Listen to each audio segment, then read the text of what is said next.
Hello, you're watching Ellie from Ellymentry Papercrafting.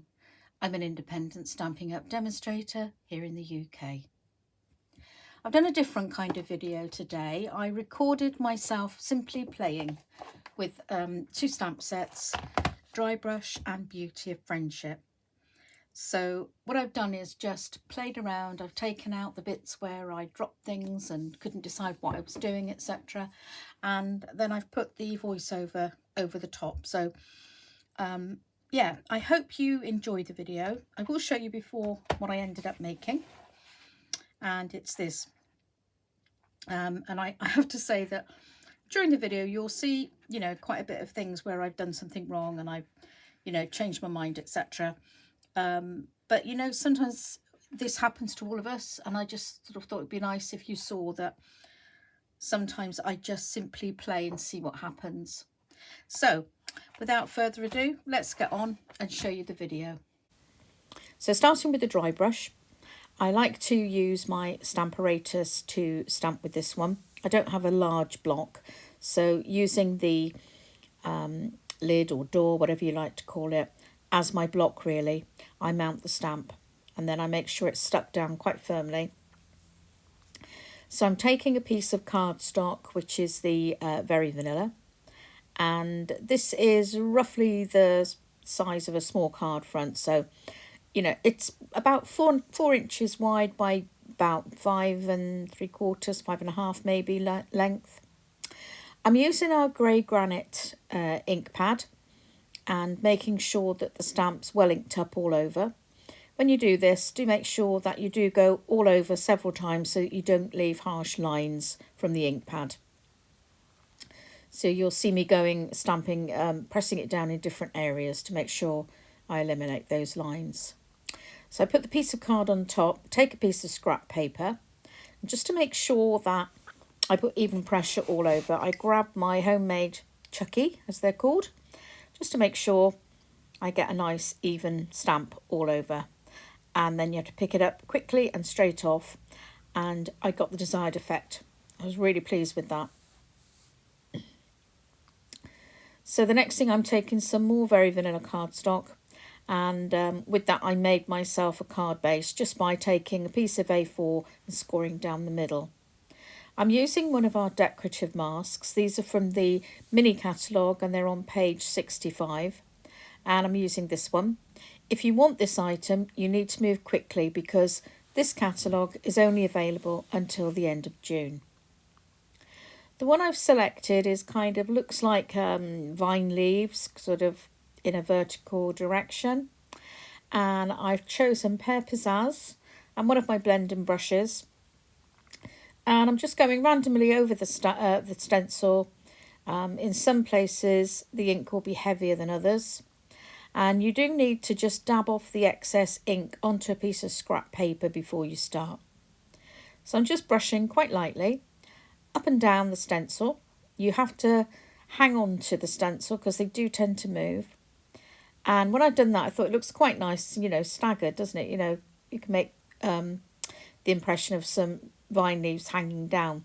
So I just want this design to go around the outside of the card.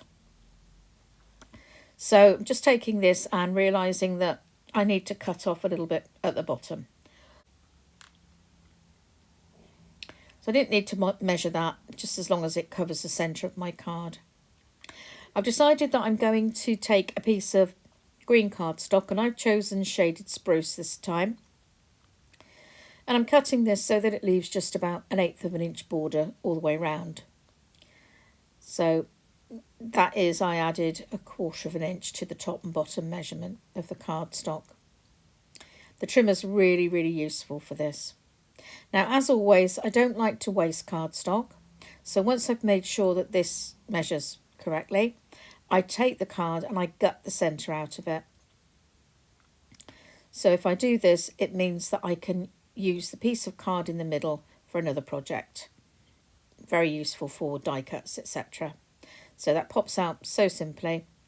And then I'm just going to put the two together using my Tombow multi-purpose glue, which I put into this pot, which I can I can cut the top of this to make sure I don't get too much out at a time. And I'm just going around the edges,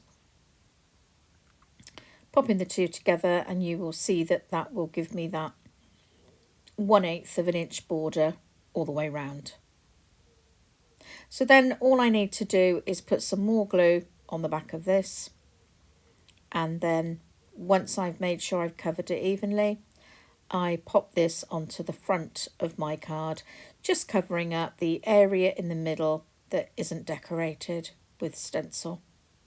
Put that to one side and bring in my Beauty of Friendship stamp set.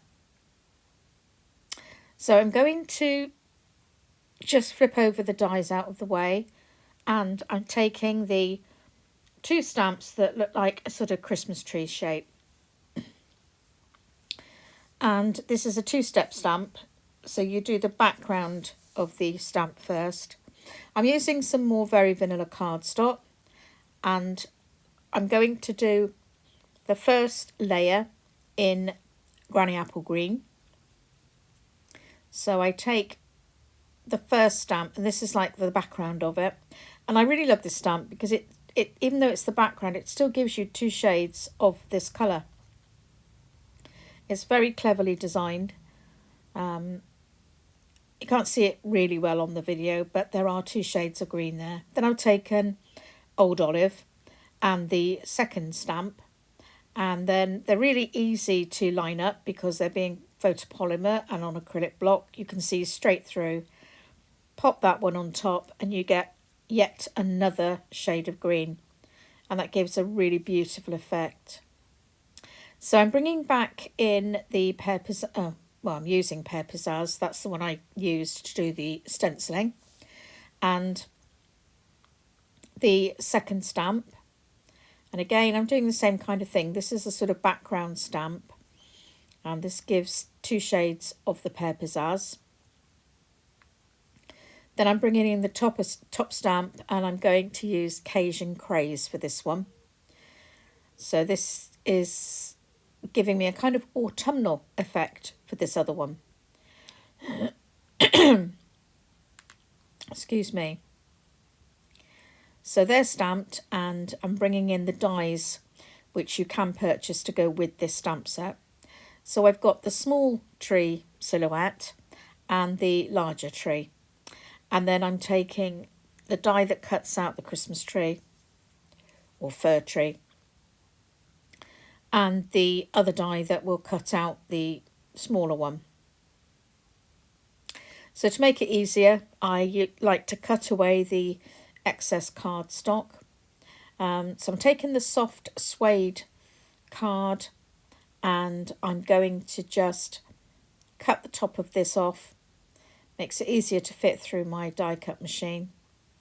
And then I place the dies on top, and I use that piece of blue, it's like a post-it note, and I stick the dies on so that they don't move when they go through the machine, and it makes sure that I get a clear cut around the stamped image. So bringing back the two tree silhouettes, I'm turning one so that it uses less cardstock. And again, some more of that post-it note tape. And just as before, I'm cutting down that cardstock, and I can lay those two side by side on my plate and feed them through my die cut machine in one go. So as you can see there, I come back with all my pieces die cut perfectly. Now I kind of come to a dilemma, because this particular sort of fir tree image is not really designed to go on the top of that tree, but I was just thinking that I could do something different.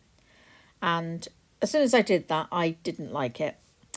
But while I was thinking about what I might do, I carried on and just sort of looked to see what the other tree would look like on my background. So I've gone ahead, put some glue onto the top of that tree and added the foliage on top. And I'm happy with that one. Now I've decided I'm going to use the die that is intended for the larger tree silhouette. And I'm bringing in a bit more Very Vanilla cardstock. And I'm just I'm playing about now, because I'm at the stage where I don't really know what I'm going to do.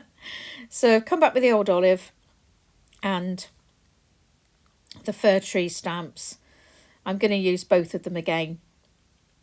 And I get a bit muddled up here, and I think I use the stamps the wrong way round. So I find myself sort of messing about a bit here. So I stamp it down. And I think it might be at this... No, I've used the right colour. Okay. So I stamp this sort of randomly. I'm trying to cover a larger area now.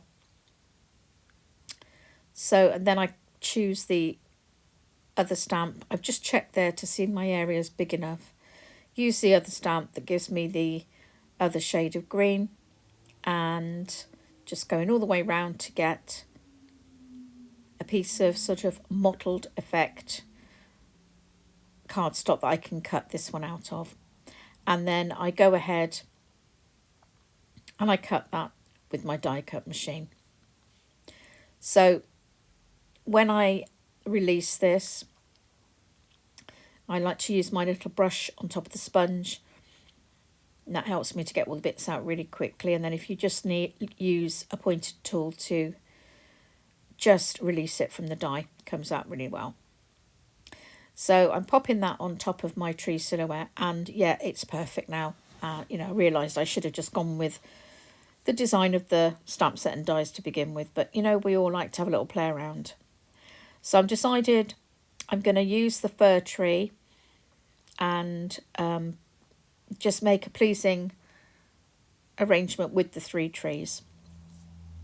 So I'm using the Tombow multi-purpose glue again, and I'm just going to pop the glue onto the back of that die. And it's quite easy because my glue comes out in very small amounts, and although there's a lot of holes in this, there's plenty to put your glue to. And then I just stick it to the top, and it's lovely because it shows through all those little holes the branches of the tree, which is the intended use for it. Now I feel I need to ground these trees, so I've taken that tiny little stamp and my soft suede ink. I'm inking it up, and I'm just going to look where I want the tree to stand, and then I'm using the ink and the ink pad, the stamp, just to stamp a little area. I just go over it several times to create something that looks like a little mound of earth perhaps. And then again I just go over the back with my Tombow, just in odd areas here and there, and then I stick that one down so that it's grounded. And then I repeat the process with the soft suede and the stamp, just to give it a bit more of a realistic grounding there. And then I go ahead and I do exactly the same with the others. Now I realise that the fir tree does need a little bit of a trunk, so I turn that stamp I've been using so that I can make it upright, and then I've got somewhere to put my fir tree. Bit more Tombow on the back of that, and there it goes. And then I want this one to look as if it's in front of the other one, so I've just overlapped it very slightly there, and again in with that grounding stamp. Quite like that grounding stamp. You'll see me play about with that a little bit more in a minute, I think. But it is important. If you don't do that and you have trees just sort of floating about in nowhere, it doesn't look very good. So I'm now looking to see which of my sentiments will be more appropriate, and I've chosen this one, and then I'm taking out a die that will fit really nicely around this sentiment, and I'm just making sure it fits. This is a good tip: put the die inside or outside and then you can go ahead. That set's called the painted label dies. So I've taken another piece of Very Vanilla, and my Occasion Craze ink pad, and I'm using my piercing mat to give me a nice cushion to stamp this down. I've often said you don't need to press hard, just hold it onto the cardstock, giving it time for the ink to transfer to the card. And then, as before, I place the die on top, making sure it's centred, and pass it through my die cut machine. This die gives a lovely edge around this label. It's like a raised bevel edge. It's beautiful. But I feel that this needs defining against the card. So I'm taking one of my sponge daubers and I'm finding the one that I use for Occasion Craze. And then I'm just putting some ink on the top. And I just go in very carefully and I'm just catching the edge of that cardstock. It's just to define it. I don't want it to go too far into the actual label. And I go all the way around. I'm really just touching the edge. When I pop it onto the card, you'll see that it's just sort of made a line around it. That's the difference between using a sponge dauber and a blending brush. If you use a blending brush, you'll get a lot more colour. That's not what I was looking for.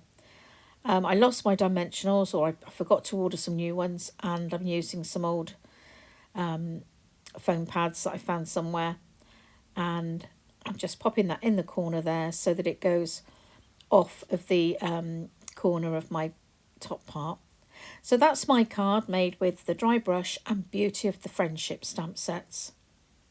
I hope you've enjoyed today's video, and if you have, I'd love it if you give me a thumbs up.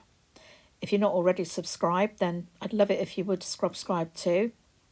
Sharing my video with friends, anybody who you think would like to watch this would be useful. And you will see that I leave a link to my online store in the description box below, along with links to the digital catalogues which are now available. So you can buy anything in my shop. Thanks for watching.